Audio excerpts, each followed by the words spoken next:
ወልድኪ ነፍሳተ ሶባራየኪ በእሳተ ኩነኔ ዘሃሙ ማርያም ትብሊ በንቲ አዎሙ።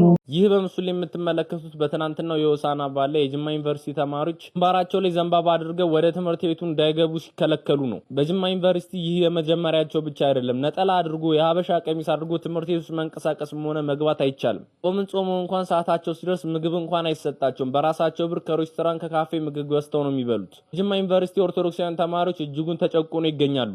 ቤተክርስቲያናቸው ያስተማረቻቸውን ትምህርት እንኳን እንዳይፈጽሙ ይደረጋሉ። የጅማ ዩኒቨርሲቲ ኦርቶዶክሳዊ ተማሪዎች እጅጉን እየተጨቆኑ እጅጉን እየተሰቃዩ ይገኛሉ። ፍትህ ለጅማ ዩኒቨርሲቲ ኦርቶዶክሳዊ ተማሪዎች። ሰላምና ጤናን አብዝቼ ተመኘው። የተወደዳችሁ የኖር አድማጭ ተመልካቾቻችን እንግዲህ ወደ ጅማ ዩኒቨርሲቲ አካባቢ ላይ የሰማነው እጅጉን አስደንጋጭ መረጃ መነጋገሪያ ሆኗል። አስቀድሜ እንዳስመለከትኳችሁ ጅማ ዩኒቨርሲቲ በሆሳዕና ዕለት ተማሪዎች ግንባራቸው ላይ አስረው የገቡትን የዘንባባ ዝንጣፊ እንዲፈቱ ሲያደርግ እንግዲህ ለመመልከት ችለናል። ይህ መረጃ ከወጣበት ሰዓት ጀምሮ በርካቶች መነጋገሪያ አድርገው ሐሳባቸውን ስሜታቸውን ሲያጋሩና ሲገልጹ ነበረ። እጅጉን አሳዛኝ የሆነ ክስተት ነው። እንደዚህ አይነቱ ድርጊት አደገኛ ነው። ምክንያቱም እንግዲህ ተማሪዎች ሃይማኖታቸውን ማክበር ይገባቸዋል። ነገር ግን ጅማ ዩኒቨርሲቲ ይህንን ነገር ሲከለክል ነው የተመለከትነው። በአንጻሩ ግን ሰመራ ዩኒቨርሲቲ ባሳለፍናቸው ሳምንታት ውስጥ እንግዲህ የአብይ ጾምን ምክንያት በማድረግ ትልቅ የሆነ የምሳ ግብዣ መርሃ ግብር አከናውኑ እንደነበረ እናስታውሳለን። ይህም እንግዲህ እንደ ንጽጽር ወይም ደግሞ እንደ መማሪያ ለሌሎች ዩኒቨርሲቲዎች እንዳሪያ ሊወሰድ እንደሚገባ ተመልክተናል። እንግዲህ ሃይማኖቶች በኢትዮጵያ ውስጥ ትልቅ ሚና እንዳላቸው ትልቅ የሆነ ጥቅምና በርክቶት እንዳላቸው ይታወቃል። በተለይም ደግሞ ወጣቶች በዩኒቨርሲቲ ውስጥ ሲኖሩ በሃይማኖት ታንጸው ቢገኙና በሃይማኖታቸው ጠንክረው ቢገኙ ዞሮ ዞሮ ትርፉ ለሀገር እንደሆነም እንግዲህ በርካታዎች ይገልጻሉ። ይህንንም አስመልክቶ እንግዲህ ጅማ ዩኒቨርሲቲ ካደረገው ነገር አንጻር ትክክለኛ ድርጊት እንዳልሆነና በዚህም ድርጊቱ ይቅርታ እንዲጠይቅ እንግዲህ ጥሪዎችን እያስተላለፉ ይገኛሉ። በርካቶች ኦርቶዶክሳውያንም እንግዲህ ተቃውሟቸውን በእንደዚህ አይነት መልኩ ሲገልጹ ነበረ። ልክ ስንወጣ እንዳልክና ሲስ እንዳልካቸው ዘነበ እና ሲስ ቆሞ እያወሩ ነገር ነውና ዝም ብዬ እኔ ላጥላጥ እያልኩኝ ባሮኪው ወደ ሲስ መኪና ዮኒም ወደ ሲስ እኔም ከጀለስካ ወደ አንዲት መኪና ስንሄድ እንዳልክ አየኝ። እግዚአብሔር ሪከርድ አሉ። ጌታን የምሬን አንድ ሳልደብቅ ነው የምነግራችሁ፣ አንድ ሳልዋሽ ነው የምነግራችሁ። አየኝ እንዳልክና እንዲህ አለኝ። እግዚአብሔርን ነው የምላችሁ። ከዛ አየሁት፣ ተመለስኩኝ። ላይክ እንዲህ ሲለኝ ተመለስኩኝና ከዛ መኪና ውስጥ ገባ። እንዳልክ እንደዚህ ተሻገርና መኪና ውስጥ ገባ። ከዛ እንዲህ አለኝ፣ መኪና ውስጥም ሆኖ ማለት ነው። ከዛ ራስ እንዲህ አልኩት። ከዛ መኪናውን ወደኋላ አድርጎ ምናምን አለ፣ መኪናውን ሹፌሩ ማለት ነው። ከዛ ወደኋላ መጡ መኪናውን እንደዚህ እኔ ቆንኩ። ከዛ ቆንኩ ያየሁት። ከዛ ባሮክም ዮኒም ብለው መጡ እኔ ጋ ማለት ነው። ከዛ መጣና መስኮቱ እንደዚህ ከፈታ አደረገና እግዚአብሔር ቃል በቃል ያለኝን ልንገራችሁ፣ ቀን ነው የምጠብቅልህ አለኝ። ከዛ ዝም አልኩት። ቀን ነው የምጠብቅልህ፣ የሆነ ቀን ጠብቅ አሳይሃለሁ አለኝ። ከዛ ከእንዲህ አልቆጥርህም አልኩት። እኔ ከእንዲህ አልቆጥርህም አልኩት። እሺ ጠብቅ፣ በቅርብ ጊዜ አሳይሃለሁ ምን እንደማደርግህ ብሎ ከዛ እነ ዮኒም ነበሩ እና ተው እነዚህ አስቡ ላይክ ዮኒም ባሮክም ሲስም ነበሩ እና ተው በቃ ነው ምናምን ብሎኝ ሄደ እሱ ማለት ነው። ከዛ እንዲሁ አይምሮዬ ዋት ሃፕን ምናምን በሚለው ምን ተፈጥሯል እንደዚህ የሚያባብል በሚል አይምሮዬ ሳስበው የሆነ ቀን ላይቭ ላይ የእሱ የስህተት ትምህርት እንደማልደግፈው እሱ ፕሮቴስታንትን እንደማይወክል ተናግሬያለሁ። አሁንም ዛሬም ነገ የምናገረው የማይወክል ነው፣ ላይፉን ስለማውቀው ማለት ነው። እና ያንን ስለተናገርኩኝ በዛ ነው በቃ አሁን ዛቻ አሁን የሆነ ነገር አድርገሃለሁ ወይም አስደርገሃለሁ እንትን ነው የሆነ የለመዷት ነገር አለች እነ እንዳልክ ምንድነው ትንሽ ዛቻ መዛት ይወዳሉ እና የሆነ ነገር አስደርግሃለሁ አይነት ቫይብ ነው የዛተብኝ። አክቹዋሊ ላይክ የሚጠብቀን አያንቀላፋም፣ ማንም ምንም ማድረግ አይችልም እና እንደዚህ አይነት ዛቻ አድርሱብን። ብቻ ያው ከምንም ስለማልቆጥረው እንደዚህ አይነት ሰውን ቦታም ስለማልሰጠው እንዲሁ ከተረኬ አንዱ አካል ይሆናል ብዬ አመጣውላችሁ። ከዛ ወጣን። ቲክቶክ ላይ እንግዲህ አብዝተን የምናውቀው ወንድማችን ጆሲ ከእንዳልክ ጋር ያደረገውን እጅጉን አስደንጋጭ የሆነ ዛቻ ዱላ ቀረሽ የሆነ ንግግርን እንግዲህ በእንደዚህ አይነት መልኩ አጋርቶ ሰሞነኛ መነጋገሪያ ነበረ። እንዳልክ እንግዲህ እንደሚታወቀው ከዚህ ቀደም ዲያቆን ነበርኩኝ እያለ በኢትዮጵያ ኦርቶዶክስ ተዋሕዶ ቤተክርስቲያን ውስጥ ሲያገለግል እንደነበረ ይገልጽ የነበረ ሰው ነው። ነገር ግን በኋላ ላይ በፕሮቴስታንት እምነት ውስጥ ተገኝቶ ኦርቶዶክስን ሲሰደብ ኦርቶዶክስ ሃይማኖትን እጅጉን ሲያንቋሽሽና ክብሯን ዝቅ ለማድረግ ሲሞክር የምንመለከተው እንግዲህ ወንድማችን ነው። ልቦናው ይስጥልን፣ ልቦናውን ይመልስልን ብለን በርካቶችንም ጸሎት እያደረግንለት እንዳለ እንግዲህ ይታወቃል። ይህ ሰው በርካታ ኦርቶዶክስን የሚሰድብ አብዝቶ ኦርቶዶክስን እንደሚጠላ የሚያሳይ ነው። ይህንንም አስመልክቶ እንግዲህ የኢትዮጵያ ኦርቶዶክስ ተዋሕዶ ቤተክርስቲያን በሚያደርስባት ትክክለኛ ያልሆነ ድርጊቱ ምክንያት ክስ መስርታበት በጠበቆቹ አማካኝነት በህግ ባለሙያዎቹ አማካኝነት እጅጉን ከፍተኛ የሆነ በህግ እንዲታይና ከፍተኛ ክትትል እንዲደረግበትም ማድረጓ ይታወሳል።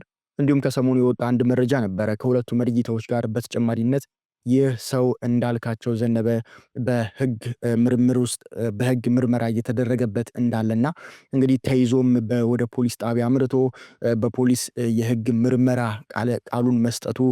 ቃል መስጠቱን እንግዲህ ለመገንዘብና በመረጃ ለማድመጥ ወይም ለመመልከት ችለናል። ይህንንም ወደ እናንተ አድርሰን ነበር። እንዳልካቸውን በተመለከተ እስኪ እናንተ ሐሳብ ይህንን ሰው በተመለከተ ያላችሁን አመለካከት አስቀምጡልን። ነገር ግን ከወንድማችን ጆሲ ጋር በተገናኘ ጠቋሚ ጣቱን በማንሳት እንግዲህ ዋለ ሲል ምልክቱን ከርቀት ሆኖ ሰጥቶታል። እንዲሁም ደግሞ በቃሉ ትልቅ የሆነ ዛቻንና ማስፈራሪያም እንዳደረሰበት ወንድማችን ጆሲ በዚህ አይነት መልኩ ገልጾ ነበረ።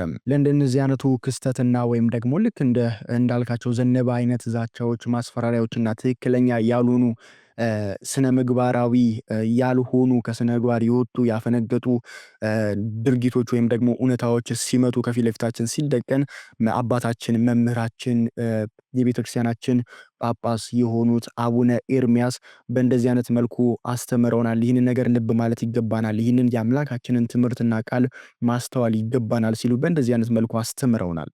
ግፍ ስንፈጽም ግፍ ለተፈጸመበት ሰው አይደለም ማዘን ያለብን፣ ለራሳችን ጽዋ አይቀርም ወገኖች። በድሎ ዋጋ የማይከፍል የለም። ስለዚህ በጎረቤታችሁ ጊዜ በጣለው ሰው ላይ ግፍ አትፈጽሙ፣ አይቀርም። አሁን ያንን ነው ያሳየን ኢየሱስ ክርስቶስ። ለእኔ አታልቅሱ፣ እንዲህ አይነት ዘመን ይመጣል። ያልወለዱ መሃኖች የሚመሰገኑበት፣ ያልወለደች ማህፀን የተባረከች ናት የታደለች ናት የሚባልበት ዘመን ይመጣል። ለእኔ ሳይሆን ለእናንተ አልቅሱ ቆነጃጅቱ አላቸው። የሆሳዕና እንኳን አንተ ያለህባት አህያ አፈር አትረግጥም ብሎ ምን አደረገ? ልብሱን አነጠፈ። አርብ ደግሞ መልበስ አይገባህም ብሎ ቀዶ ራቁትን ሰቀሉ። አይ አለማስተዋል። ጥቂት ሰዎች አገር በከሉ።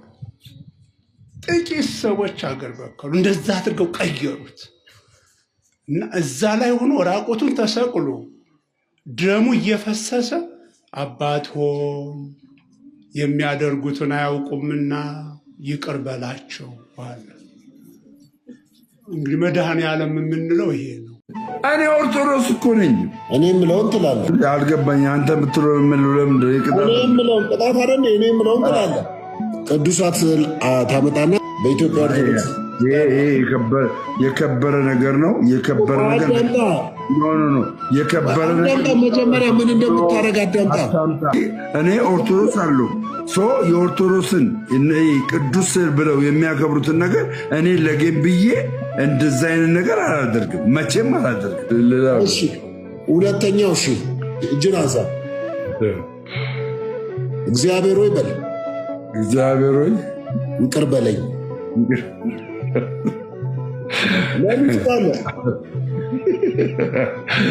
አይ መንፈስ ቅዱስ አታሹፍ እያለኝ ስለሆነ ነው እኮ። አታሹፋ እኮ አንተ እኮ እኔ ንስሐ ማስገባት እኮ አቁሙም የለም። ለዛ ነው እኮ አንዴ ኦርቶዶክስ ነኝ ትላለህ፣ አንዴ ጴንጤ ነኝ ትላለህ። አሁን ራሱ ስንት ነገር አወራ። ምን አወራሁን? ምን አወራሁ? እንደኛ ኦርቶዶክሶች እያልካል ነበር እንዴ? እኔ ኦርቶዶክስ እኮ ነኝ። ወንድማችን መጽሐፉ እንዲወደድለት ብሎ የአምላኩን እናት በማቃለል መጽሐፍ ጽፏል። ለዛውም ማብራሪያ እየሰጠ ለምን በዚህ አይነት መንገድ መጽሐፍ ቅዱስ ባልፈታው መንገድ የአንተም ማብራሪያ ባልፈታው መንገድ ለምን የአምላክን እናትን ማዋረድ ለምን ፈለግ? የሚናገረውን ሰምተን በማስረጃ ምላሽ እንሰጠዋለን። እናንተ በምትችሉት መጠን ኮፒ ሊንክ ማድረጋችሁ እንዳይረሳ። የሚናገረውን ስ እዚህ ጴንጤዎች ይባላል። ዮሐንስ ወንጌል ምዕራፍ 2 ላይ ቃና ዘገሊላ ሰርጉ ላይ ቁጥር 5 ላይ አንቺ ሴት ከአንቺ ጋር ምን አለኝ የሚለውን ጴንጤዎች ማርያምን ያው ኢየሱስ አቃለላት ይላሉ። ሰምተህ ከሆነ እንደዚህ አይነት ሀሳብ ብዙ ጊዜ ያነሳሉ። በጣም ብዙ ጊዜ ግን ይህን የተናገረው ነገር በነገራችን ላይ ዮሐንስ አፈወርቅ ነው። ማርያምን ገስጿታል። ማርያም በትዕቢት ኃጢአት ትፈተን ነበር ብሎ ዮሐንስ አፈወርቅ አንድ ሰው እንዴት መጽሐፉ እንዲወደድለት ብቻ ብሎ ከመጽሐፍ ቅዱስ ውጭ ከእምነቱ ውጭ እንደዚህ አይነት ቃላትን እንዴት ይጠቀማል? እውነትም እመቤታችን በትዕቢት የተሞላች እናት ነች? አይደለችም። ራሷን ዝቅ ያደረገች ያዋረደች ባሪያ ብላ የጠራች እናት ነች። ነገር ግን በዮሐንስ ወንጌል ምዕራፍ 2 ከቁጥር 4 ላይ የእናንተስ መጽሐፍ ምን ብሎ ፈቶታል? ሜሎስ ወንድማችን አላየውም መሰለኝ። እንግዲህ እኛ እናሳይክ በማስረጃ የዮሐንስ ወንጌል ምዕራፍ 2 ከቁጥር 4 ላይ አንቺ ሴት ሆይ ከላይ እያያችሁት የንቀት ሳይሆን በዚያን ዘመን የአክብሮት አጠራር ነው። የዮሐንስ ወንጌል ምዕራፍ 19 ከቁጥር 26 ይመልከቱ ይላል። አምላካችን ለእናቱ ምን ያህል አክብሮት እንዳለው መስቀል ላይ ተሰቅሎ እንኳን እንደማይረሳት የሚያሳይ ጥሪ ነው። ነገር ግን አንቺ ሴት የሚለውን አንተ ተብሎ ወይም ደግሞ ስለ ክርስቶስስ አጋንንቶች ይህንን ቃል አልተጠቀሙትም ወይ ስንል በማቴዎስ ወንጌል ምዕራፍ 8 ከቁጥር 29 ላይ እናገኘዋለን። አምላካችን መድኃኒታችን ኢየሱስ ክርስቶስ አጋንንቶችን በሚያስወጣበት ሰዓት ላይ አጋንንት የነበረባቸው ሰዎች አጋንንቶቹ ሲናገሩ በእንደዚህ አይነት አማርኛ ተናግረው ነበር። እነሆም ኢየሱስ ሆይ የማቴዎስ ወንጌል ምዕራፍ 8 ከቁጥር 29 ላይ እነሆም ኢየሱስ ሆይ የእግዚአብሔር ልጅ ከአንተ ጋር ምን አለን ከአንቺ ጋር ምን አለኝና ከአንተ ጋር ምን አለኝ የጾታ ልዩነት ነው እንጂ ምንም አይነት ልዩነት የለውም። ስለዚህ አጋንንት ኢየሱስን እየገጸሱት ነበር ወይ? አይደለም። ስለዚህ ሜሎስ ወንድማችን የዚህን ያህል በአምላክ እናት ላይ ለምን ጥላቻ አደረብህ? አባትስ የለህም ወይ? እነ ዮሐንስ አፈወርቅንስ ለምን ጠራ? ፕሮቴስታንቶች አባት የላችሁም ወይ? የራሳችሁን አባቶች ለምን አታጣቅስም? በአጠቃላይ መጽሐፍ ለመጻፍ አትበቃም። ለመጽሐፍ ለመጻፍም አልበቃ። መጽሐፍ ቅዱስን እንኳን አልጨረስከውም በስትክክል። መጽሐፍ ግን ትኩረት እንዲስብ ብቻ ብለ የአምላክን እናት በዚህን ያክል ማዋረድ ለምን አስፈለገ? በምችሉት መጠን ሜሎስን ሜንሽን አድርጉልኝ። ምናልባት አቅሙ ካለ ከኔ ጋር የመወያየት አቅሙ ካለ ጥሪ አቅርቤልሃለሁ። በዚህ ጉዳይ ላይ በዮሐንስ ወንጌል ምዕራፍ 2 ከቁጥር 4 ላይ ባለው ጉዳይ ላይ ጥሪ አቅርቤልሃለሁ። ሜሎስን ሜንሽን አድርጉ። ኢየሱስ ማለት በጣም ትሁት ሆኖ ነው የቀረበው። በጣም የሚያስገርሙ ክርስቶስ እኔ የጌታችን ኢየሱስ ትህትና በጣም ሁሌም ነው የሚያስገርመን። ያው ታውቃላችሁና እኔ ማለት ልክ እንደ አቅመ ቢስ አንድ ኖርማል ሰው ብቻ የሆነ እኮ ሰው ብቻ ሆነ ራሱ እኮ አቅሙ እያለ እኮ ማንም ሰው እንዲናገር አይደለም። አቅሙ ኖሮ አቅሙ ባይኖርም ማንም ሰው እንዲናገር አትፈልግም። አቅሙ ካለህ ደግሞ ወዲያውኑ ሪያክት የምታደርገው አይደለ? ብዙ ጊዜ እንደዛ ነው። ወዲያውኑ ሪያክት ታደርጋለህ። ጌታችን ኢየሱስ ማለት ኃይሉን እናውቀዋለን። የክርስቶስ ኢየሱስን ኃይል ስልጣኑን እናውቀዋለን። ሊይዙት መጥተው ጭፍሮቹ ዮሐንስ ወንጌል ምዕራፍ 18 ላይ ከዚህ በፊት እንዳየነው ሊይዙት መጡና ወጣላቸው ኢየሱስ። እሺ ማንን ትፈልጋላችሁ? የናዝሬቱ ኢየሱስን እንፈልጋለን አሉት። ጌታችን እኔ ነኝ አለ። ኢየሱስ እኔ ነኝ ሲል ወደኋላ ወደቁ። ጌታ ኢየሱስ እኔ ነኝ በሚል ቃል ብቻ ወደኋላ የሚጥል ጌታ ነው። ወደኋላ ወድቀዋል ሁሉም። ከዛ ላት ሲነሱ ነው ራሱን አሳልፎ የሚሰጣቸው። ያለ ፈቃዱ ማንም ሰው ወደ ጌታ ኢየሱስ የሚቀርብ የለም። ግን በጣም ትሁት ሆኖ ራሱን አሳልፎ ሰጠ። በሸላቾች ፊት እንደማይናገር በግ ሆነ ጌታችን ኢየሱስ። እነሆ የዓለምን ኃጢአት የሚያስወግድ የእግዚአብሔር በግ ተብሎ ፋሲካችን ክርስቶስ ታርዶልናል ተብሎ ነውር የሌለበት ያ በግ የሕያው እግዚአብሔር በግ በሸላቾች ፊት በቃ ዝም እንደማይናገር በጥፊ መቱት ጌታችን ኢየሱስን። እንተፋሉበት፣ ተፉበት። ጌታችን ኢየሱስ እዛ በሚያስፈራ ገናና ፊቱ ላይ አይሁድ እርኩስ መራቃቸውን ተፉበት። ኦኬ፣ በጥፊ መቱት እና የሾህ አክሊልን አደረጉለትና ቀይ ያለበሱት። ጌታችንን ቀይ ያለበሱና በትራስ ያዙት። ንጉሥ ሆይ ማነው በጥፊ መታ? ማን የተፋ? እስቲ ንገረን፣ እስቲ ትንቢት ተናገረን እያሉ ይዘብቱበት ጀመረ። እንደዚህ ሞካ አደረጉበት። አይገርምም ጋይስ? ይሄ በጣም የሚያስገርም እኮ ነው ክርስቶስን እና በጣም የሚያስገርም የእሾህ አክሊልን ጎንጉነው ጭንቅላቱ ላይ አድርገውት በመቃን በበትር ደግሞ ጭንቅላቱን መቱት ጌታችን ኢየሱስን። እና ኢየሱስ ተነስቶ አልተማታም። አይገርም ማለት መማታቱን አላጠፋቸውም፣ እዛው ቀጥታ አላጠፋቸውም ማለት። ከዚህ በላይም ብዙ ነገር አድርገውበታል። መስቀል በዛ መከራ ውስጥ ሆኖ መስቀሉን አሸክመውት ወደ ቀራንዮ ይወስዱትና እጆቹንና እግሮቹን ከመስቀል ጋር አጣብቀው ይሰቅሉታል። እርቃኑን ይሰቅሉታል። ከዚህ በፊት ብለናል፣ ይሰቅሉታል። እና ጌታችን ኢየሱስ እንደዛ ሲያደርጉት ራስን አድን ብለው ደግሞ አሁንም ይዘብቱበታል። እንደዛ እያደረጉት በዛ ጨካኔ ውስጥ ሆነው እንደዛ ያደረጉት ራስን አድን እስቲ ይላል። ጌታ ኢየሱስ ምን ቢያደርግ ጥሩ ነው? አባ የሚያደርጉትን አያውቁምና ይቅር በላቸዋል። ጌታ ኢየሱስ ለእነዚህ ሰዎች ጸለየላቸው ጋይስ። ማለት አለማጥፋቱ የሚገርም ነው። አለማጥፋቱ ይገርማል። ግን አባቱ የሚያደርጉትን አያውቁምና ይቅር በላቸው እና ሲል ባይዚ ለማስመሰል አይደለም። ኢየሱስ የማስመሰል ነገር ነው አያደርግም። እንደምታውቁት ኦኬ፣ ጌታችን ኢየሱስ እኔ እውነት መንገድ ህይወት ነኝ አለ። ኢየሱስ እውነት ከሆነ ይህን የተናገረው ከልቡ ነው። ኦኬ፣ ከልቡ ነው እና ከልቡ ለእነዚህ ሰዎች እንደዛ ለሚያደርጉት ሰዎች አድርጉን አያውቁም፣ ስለማያውቁ ነው እና ይቅር በላቸው ብሎ ስለ እነርሱ ኢየሱስ ጸለያ፣ ለመነ። ይሄ ነው ጌታ። ይሄ ትሁት ነው። ለዛ ነው ኢየሱስ ከእኔ ተማሩ እኔ በልቤ ትሁት ነኝ አለ። እኔ ትሁት ነኝ። በነገራችን ላይ ቤተክርስቲያናችን እያንዳንዷን ነገር የምትፈጽማቸው ነገሮች በሚስጥርና በምክንያት እንደሆነ ይታወቃል። ታዲያውን የምንገኘው የአብይ ጾም የመጨረሻው ሳምንት ህማማት ላይ ነው። ህማማት ደግሞ እጅጉን በሚያስደንቅ ሁኔታ መንፈሳችን የሚረጋጋበት እጅጉን አብዝተን ስለ ክርስቶስ ህማም ስቃይ ስለኛ ሲል የተከፈለውን ዋጋ የምንማርበትና የምንመለከትበት በሁሉም የስሜት ህዋሳቶቻችን የምንዳስስበትና እንዲሁም ደግሞ የምንገናኝበት እንደሆነ ይታወቃል። ሁሉም የስሜት ህዋሳቶቻችን ይህንን ሳምንት ያጣጥሙታል፣ ከልብ ሆነው ይመለከቱታልና ይህንን ሳምንት እጅጉን አብዝተን እንደምንወደው ይታወቃል። ቤተክርስቲያናችንም እንግዲህ ድንቅ የሆነ ስርዓትን ሰርታለን የክርስቶስን ህማም እኛም እንድንጋራው እያደረገች ትገኛለች። በዚህም እንግዲህ እድለኛ እንደሆንን ልንገልጽላችሁ እንወዳለን ውድ የኖር አድማጭ ተመልካቾቻችን። ታዲያ ይህንን ሳምንት በተመለከተ የተለያዩ ቃላቶችን አዳዲስ የሆኑ ቃላቶችን አመቱን ሙሉ ምናልባትም አብዝተን የማንሰማቸውን ቃላቶች በተደጋጋሚነት እንሰማለን፣ እንመለከታለን፣ እናደምጣለን። ታዲያ እነኚህ ቃላቶች ትርጉማቸው ምንድን ነው? ወይም ደግሞ ያላቸው መልእክትስ ምንድን ነው? ለምንድን ነው የምንጠራቸው የደጋገምን የምንሰማቸው እነኚህን ቃላት የሚለውን እንግዲህ ማወቅና መረዳት ይገባናል። ምክንያቱም እነኚህን ነገሮች ስናውቅና ስንረዳ በዚያው ልክ የምናገኘው በረከትና ወይም ደግሞ የምናደርገውን ነገር አጥብቀን በስርዓቱ እንድናደርግ ስለሚጠቅመን ማለት ነው። ይህንን በተመለከተ እስኪ ይህንን ቪዲዮ ተመልከቱ። በሰሙነ ሕማማት ውስጥ ቅድስት ቤተክርስቲያናችን የምትጸልይባቸው በግብረ ሕማማት መጽሐፍ ውስጥ የሚገኙ እንግዳ ቃላት የሚመስሉን ነገር ግን ሁልጊዜ የምናውቋቸው ቃላቶች ፍቻቸውን እንነጋገራለን እና እንዳልኳችሁ ኮፒ ሊንክ አድርጉት። በመጀመሪያ እንኳን ለሰሙነ ሕማማት ትልቅ በረከት ለሚገኝበት ሳምንት ሁላችንንም እግዚአብሔር አደረሳችሁ። እንግዲህ በሰሙነ ሕማማት ለእኛ እንግዳ ቃላት የምንላቸው ነገር ግን ለቅድስት ቤተክርስቲያን አዲስ ያልሆኑ ቃላቶች አሉ። እነዚህ ምንድናቸው ካልን ለምሳሌ ታኦስ ሚላል። ታኦስ የግሪክ ቃል ነው፣ ጌታ አምላክ ማለት ነው። ታኦስ ናይን ይላል ደግሞ አብሮ ማለት ነው። ናይን ማለት ደግሞ እንዲሁ ቃሉም የግሪክ ነው።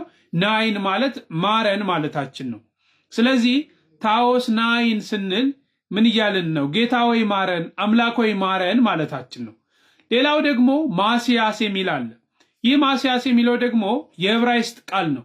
ማስያስ ማለት መሲ ከሚለው ቃል የወጣ ሲሆን በግሪኩ ክርስቶስ የምንለው ማለት ነው። አንድ ላይ ምን እንላለን? ክርስቶስ ሆይ ማረን፣ መሲ ሆይ ማረን፣ ሁሉን የምታውቅ አምላክ ሆይ ማረን እያልን ነው ማለት ነው። ሌላው እምኖዲ ናይን ይላል ደግሞ አይደል? እምኖዲ ስንል ቃሉ ምንድነው? የግሪክ ነው። ይሄ ምን ማለት ነው? አምላክ ማለታችን ነው። አምላክ ሆይ ማረን ማለታችን ነው። ናይን ስንል ቃሉ ምንድን ነው? የግብጥ ቋንቋ ነው። ይህ ቃል እንዲሁ ደግሞ ማረን ማለት ነው። ስለዚህ ጌታ ሆይ ማረን እያልን ነው ማለት ነው። ሌላው ኪርያላይሶን እንላለን አለ። ይህ ኪርያላይሶ ማለት ደግሞ እግዚኦ መሐረነ የሚለውን የግሪክ ቃል ይተረጉማል። ኪሬ አለ፣ ኤላይሶን አለ ይሉታል። ኪሬ ኤላይሶን ይሉታል። ስለዚህ እግዚኦ መሐረን ወይም አቤቱ ማረን እንላለን። ሌላው ትስውጣናይን እንላለን። ይህም በግሪክ ነው። ትርጉሙ ምንድነው ካለን ደግ ገዢ ማለት ነው። ትብሱጣናይን ስንል ደግሞ ምን ማለት ነው? ደግ ገዢውን ከአምላክ ሆይ ና እያልነው ነው። ሌላው በዕለተ ዓርብ ተዘከረነ እግዚኦ የሚል አለ አይደል? ተዘከረነ እግዚኦ በውስጠ መንግስት ጋር ይሄ ምንድነው? ለምሳሌ እዚህ ውስጥ አምኒስቲቴ አለ፣ ሙዳሱጥ አለ፣ ፋሴሊያሱ አለ፣ ሙኬሪያ አለ።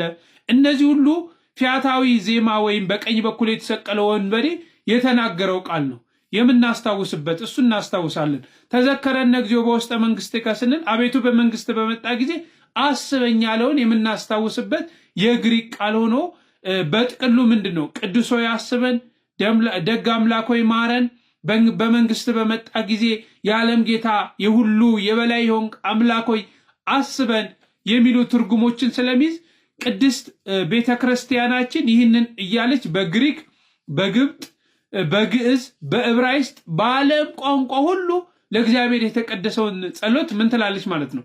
ታቀርባለች ማለት ነው። ስለዚህ ከሰሞነ ሕማማት ሳምንት በረከት፣ ከስቅለቱ በረከት እንዲሁም ደግሞ የትንሣኤውን ብርሃን ለማየት ሁላችንንም ያብቃል። አመሰግናለሁ።